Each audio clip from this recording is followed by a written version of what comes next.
और उसमें निश्चित तौर पर वो प्राथमिक का जो मामला था जिसमें कि सबसे ज़्यादा लोग विवाद कर रहे थे कि बड़ा टफ क्वेश्चन आ गया है, उसमें तो बिल्कुल ही नहीं।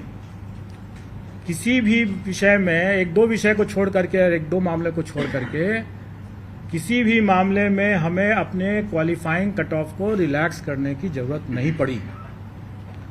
सभी अभ्यर्थी अच्छी गुणवत्ता के हैं और जो सफल हुए हैं वो निश्चित तौर पर अच्छे लोग हैं। इस परीक्षा में हम लोगों ने बड़े पैमाने पर टेक्नोलॉजी का उपयोग किया। कुछ की बानगी तो आप लोगों ने यहाँ के आयोग के हमारे कमांड कंट्रोल रूम को भी देख करके आप लोगों ने समझ लिया होगा। कुछ की बानगी जो मुन्ना भाई पकड़े गए उन्हें भी अब समझ में आ गया होगा। और इसके अलावा जो मैं बार बार ये कहता रहा हूँ कि जो कार्य हम पर्दे के समक्ष करते हैं वो सब लोग देखते हैं, सब लोग के नज़र में रहता है, लेकिन उससे कहीं ज़्यादा कार्य जो होता है वो पर्दे के पीछे भी होता है। और पर्दे के पीछे का कार्य महत्वपूर्ण होता है, लोगों की नज़र में नहीं रहता है, इसलिए ज़्यादा उसमें हम लोगों को एहतियात बरतने की ज़रूरत पड़ती है। आज जो हम इतने परीक्षा फल को बनाए हैं और आज जो हम जिला आवंटन कर पाए हैं इतने कम समय में, इसका श्रेय जाता है हम लोगों के टेक्नोलॉजी का यूज़ करने का। हम लोगों ने सारा चीज़ सॉफ्टवेयर से किया, रिजल्ट भी बनाया सॉफ्टवेयर से, और डिस्ट्रिक्ट एलोकेशन भी सॉफ्टवेयर से हम लोगों ने किया है। और इसको हम लोगों ने आगे बढ़ाते हुए, चूंकि हम लोगों ने देखा कि डॉक्यूमेंट वेरिफिकेशन के समय जो हम लोगों ने 11th, 12th and 9th, 10th का जो डॉक्यूमेंट वेरिफिकेशन का काम कराए, उसमें हम लोगों ने पाया कि अभ्यर्थी आवेदन देते समय 1000 तरह की गलतियां कर बैठे थे। उसके बाद जब वो वहाँ पर डॉक्यूमेंट वेरिफिकेशन के लिए आए तो उसमें भी कई गलतियां हुई, क्योंकि कई लोगों का तो पूर्ण वेरिफिकेशन हो गया लेकिन कुछ लोगों का पार्शियल हुआ। बड़े पैमाने में अभ्यर्थियों अनुपस्थित रहे जानबूझ करके, क्योंकि जब हम लोगों ने उनके डॉक्यूमेंट्स को जो उन्होंने आवेदन में जो दिया था उनको हम लोगों ने जब वेरीफाई किया तो हम लोगों ने पाया कि वैसे लोग जानबूझ करके अनुपस्थित रहे, क्योंकि उसके पहले 500 लोग ऐसे थे जिनका डॉक्यूमेंट वेरिफिकेशन में बिल्कुल ही अप्रमाणित पाया गया। और जिनका अप्रमाणित पाया गया उसके डॉक्यूमेंट्स की जब हम लोगों ने यहाँ से भी हम लोगों ने जब जांच किया तो हम लोगों ने पाया कि वाकई में वो सही तरीके से ही बाहर किए गए हैं। और शायद उन लोगों को ये भनक थी कि हम लोग उस पर कड़ी कार्रवाई करेंगे और इसीलिए बड़े पैमाने पर कई अभ्यर्थी डॉक्यूमेंट वेरिफिकेशन के लिए नहीं आए। लेकिन कई ऐसे जेन्युइन अभ्यर्थी भी हो सकते हैं जो डॉक्यूमेंट वेरिफिकेशन में नहीं आए, क्योंकि हम लोगों ने उनका भी डॉक्यूमेंट अपने स्तर से चेक करने की कोशिश की। कुछ लोगों का पार्शियल वेरिफिकेशन हुआ था, उन लोगों का भी हम लोगों ने डॉक्यूमेंट देखा। इन सब कठिनाइयों को देखते हुए हम लोगों ने यह निर्णय लिया कि हम लोग को इसमें भी टेक्नोलॉजी का उपयोग करना पड़ेगा, क्योंकि हम लोग ये सारा कार्य खुद नहीं कर सकते हैं। इतने बड़ी संख्या में जब ये हो रहा है तो हमें विकेंद्रीकृत दस्तावेज सत्यापन प्रक्रिया स्थापित करनी होगी, और वो हम लोगों ने किया। डिसेंट्रलाइज्ड डॉक्यूमेंट वेरिफिकेशन की व्यवस्था हम लोगों ने किया, जिसमें हम लोगों ने टेक्नोलॉजी एक लगाया है कि जो भी डॉक्यूमेंट अभ्यर्थी हमारे यहाँ देंगे वो हमारे ही पोर्टल से डाउनलोड करके जाएंगे, क्योंकि हमारे पोर्टल के बिना उससे डाउनलोड अगर नहीं किया हुआ होगा तो उसमें वाटर मार्किंग नहीं रहेगा। इसका मतलब ये होगा कि वो डॉक्यूमेंट हमारे पोर्टल पर नहीं है।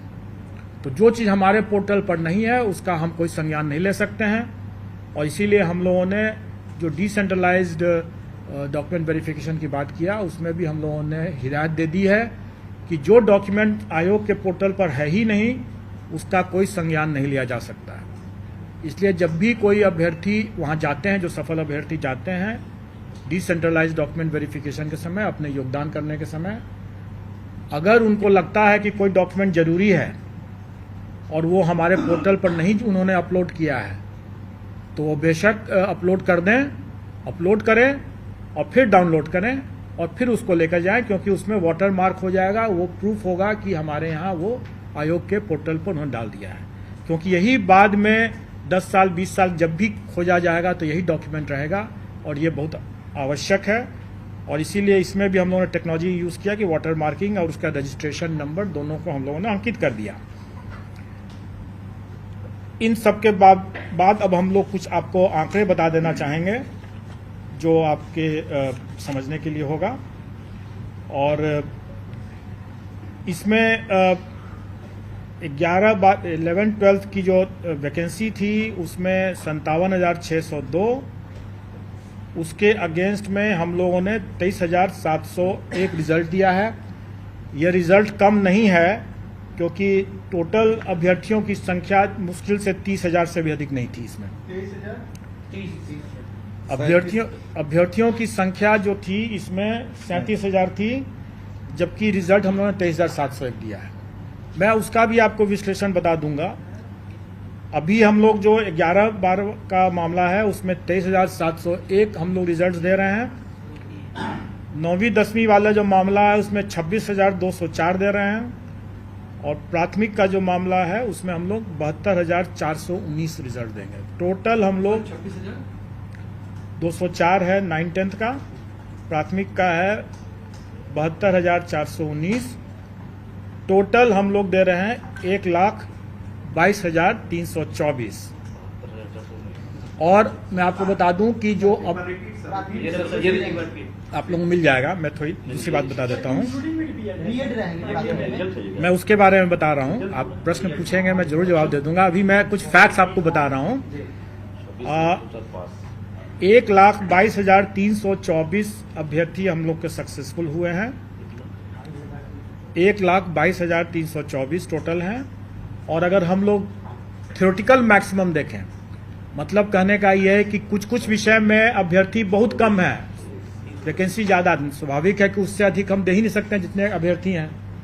तो थ्योरेटिकल मैक्सिमम जो था वो 1,70,461 नहीं है, क्योंकि अभ्यर्थी कई विषयों में बहुत कम है वैकेंसी से। तो टोटल थ्योरेटिकल मैक्सिमम था 1,32,000, 1,31,000 कुछ 100 है, 1,32,000 मान लें।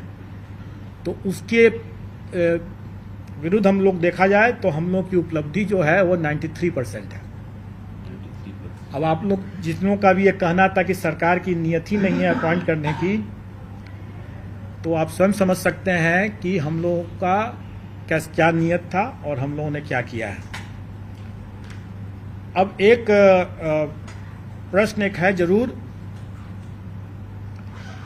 और वो प्रश्न है कि अभी जैसे पूछा भी गया कि बीएड वर्सेस बीटीसी का क्या होगा। तो इस पर तो मैं आप लोगों को सिर्फ एक गाने की पंक्ति बोल सकता हूं कि तुम्ही ने दर्द दिया है तुम ही दवा देना। अब जिसने दर्द दिया है वो दवा भी तो वही दे सकता है,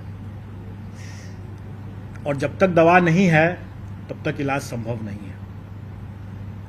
मैं समझता हूं कि आप लोगों को उत्तर मिल गया होगा। सर तो इंक्लूडिंग रहेगा या नहीं सर? मैं समझता हूं कि आप लोगों को उत्तर मिल गया होगा। सर मतलब ये क्लियर हो गया ना सर, रिजल्ट दे रहा है प्राइमरी का। सर रिजल्ट हम प्राइमरी का बिल्कुल देंगे जी, 20 के बाद बिल्कुल देंगे। जब निकल जाएगा आप लोग खुद ही हम लोग के पोर्टल से आप लोग पता चल जाएगा। मैंने बता दिया कि जिसने दर्द दिया है दवा भी उसी को देना है, अगर दवा नहीं है तो कोई इलाज भी नहीं है। दर्द के साथ आगे जीवन आगे बढ़ाना पड़ेगा। दुर्गा पूजा से पहले दे रहे हैं रिजल्ट प्राइमरी का सर?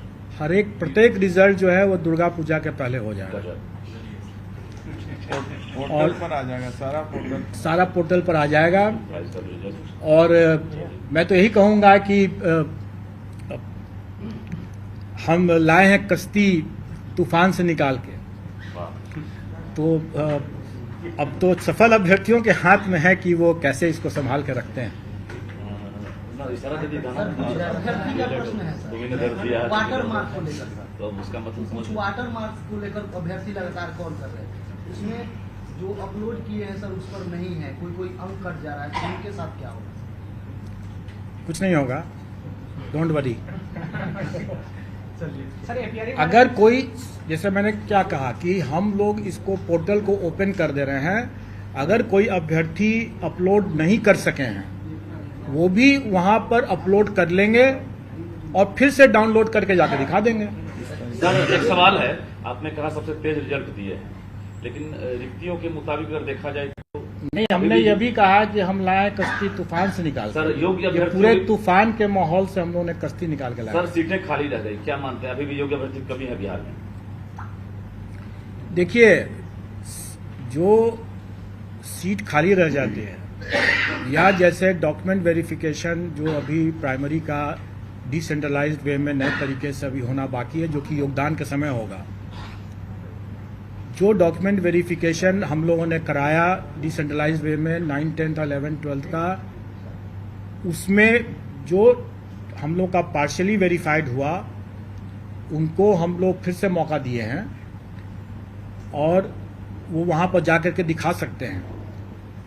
उसके अलावा ये भी है, जैसे बहुत बार लोग बोलते रहे हैं कि कई अभ्यर्थी अपना गलत सर्टिफिकेट दे दिए जो कि उनकी अर्हता नहीं थी। अब एसटीईटी की परीक्षा, बीएड की परीक्षा के पहले या बाद में, या पीजी की परीक्षा के पहले या बाद में, ये सब निर्णय राज्य सरकार को करना है। लेकिन अगर मान लें, आपसे मैं एक प्रश्न कर रहा हूं कि मैं एक अभ्यर्थी हूं और मैंने 11, 12 भी क्लियर कर लिया और 9, 10 भी क्लियर कर लिया, तो हम अगर उसको 11, 12 में अगर उसका हम डिक्लेयर करेंगे रिजल्ट और 9, 10 में नहीं करेंगे और कहीं वो 11, 12 की डॉक्यूमेंट वेरिफिकेशन में पोस्ट ग्रेजुएट डिग्री उसका नहीं सही पाया गया तो वो बाहर हो जाएगा। और अगर हम 9, 10 में उसका रिजल्ट नहीं देंगे तो उसमें ही बाहर हो गया, जबकि हो सकता है कि अंडर ग्रेजुएशन में वो सही हो उसका। तो इसलिए हम लोगों ने रिजल्ट में किसी को वंचित नहीं किया है।